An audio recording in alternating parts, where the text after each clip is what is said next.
Hi guys!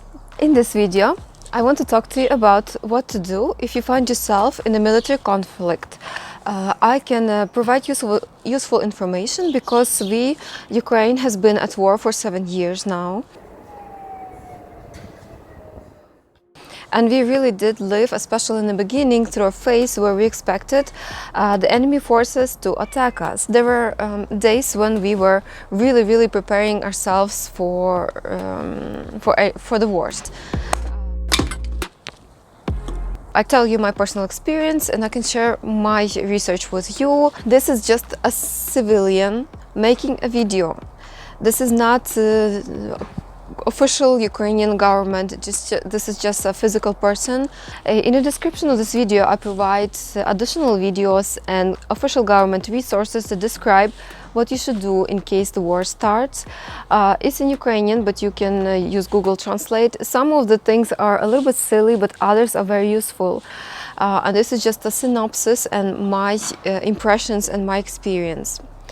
Ukraine is a safe country. You can definitely come here as a tourist and enjoy different cities. There's Western Ukraine, Central Ukraine, but you should research the Department of Defense of your country to check which regions you should avoid.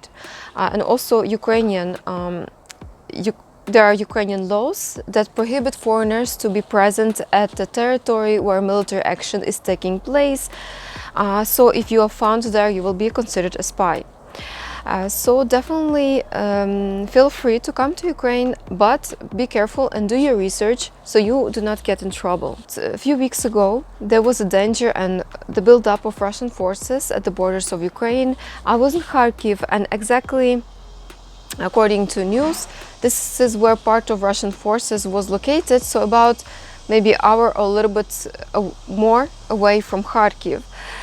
But at the same time I saw many foreigners when the danger was so immediate and pressing. In case if you will find yourself in a situation where there is a danger of military conflict, what should you do? As a foreigner, you should contact your embassy and to clarify what are your steps to leave the country, and you should do it as soon as you feel that there's immediate threat of military conflict. And if you are there with your family or dependents, make sure children and people who have health conditions, who need medication or medical help, that they leave ASAP and they are safe. If you will find yourself in the area which is under military conflict and it was too late for you to leave, you should do the following. If the fighting has begun, it's advised not to leave the city because you might accidentally catch the bullet or a shell. If the bullets or shells are flying at you, you should not be running. You should lay on the ground. You should identify a place where you can take cover, and you should move there in short bounds, or you should crawl there. If fighting is happening in the city, you should also see where you should take cover. It should never be behind a car or a fence because it's too thin and it can allow bullet to go through. You should find cement to protect yourself from the danger of bullets. You can also go to the metro station. It can be used to protect civilians, and you can also go to underground passages because this is also heavy cemented blocks. They will not fully protect you, but it will be more safe than staying out on the street. Be aware that the enemy will target strategic locations, like in Kharkiv there is a tank plant or communications, so be aware and stay away from these objects to be safe. If you are in an apartment complex, you should try to stay at the lower floors. If you have time, if you have this opportunity, you should put scotch tape on the windows, because if they are shuttered, to prevent glass from spreading into the house, into the room.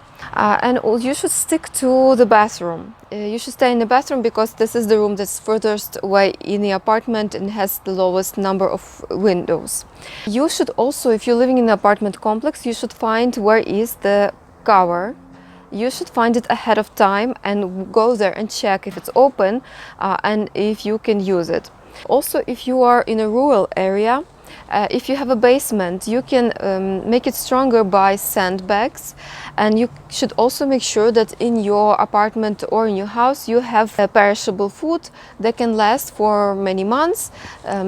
Because during military action you understand that most likely the stores will be looted, the water supply and the sewage will be destroyed, and you will not have access to water. So you should have water and this perishable food at your residence. And you should also find a place where you should go to the bathroom, because really worsening sanitation during war can cause health problems that we typically do not deal with during civil times. Also, if you are in a house, you should plan maybe if there is a water source that you should use in case if the water supply will be damaged and you will not have water.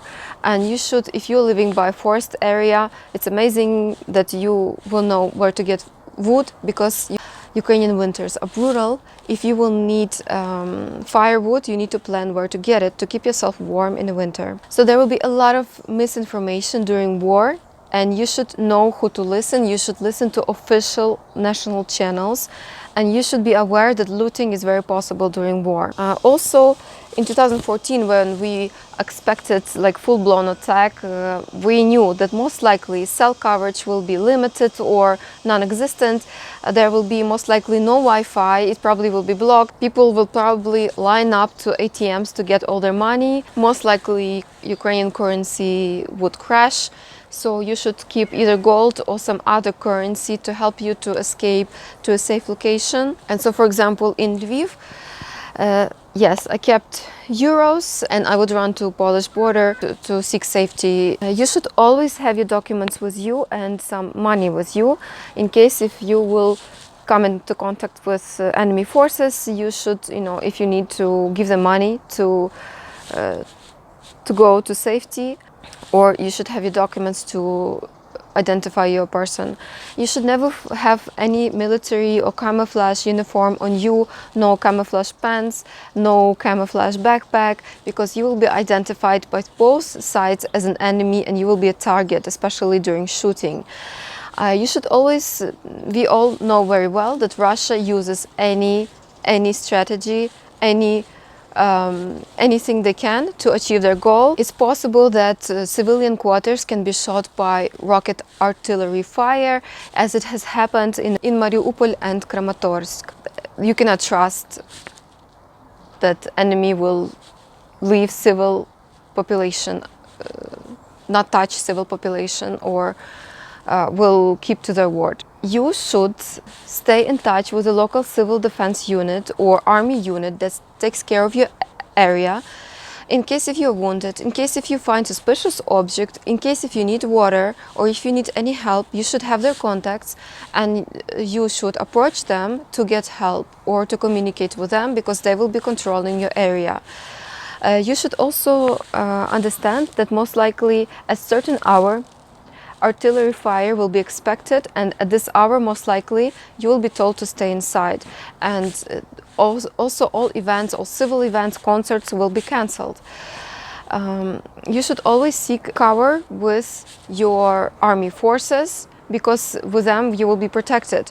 And you should be aware that there will be looting and danger from the enemy, so you should always be very careful, and you should avoid gathering of people. If the enemy media is coming, you should avoid them. And there will be a lot of information available, but you should listen to official government information, and you should not listen to any other sources that will really aim to confuse population and scare them, because this is a tactic of the enemy to have us scared. This is what the enemy wants, and you should never allow the situation to get the worst of you. Do not let negative emotions and fear take you over. You should always stay calm and focus on how you should survive.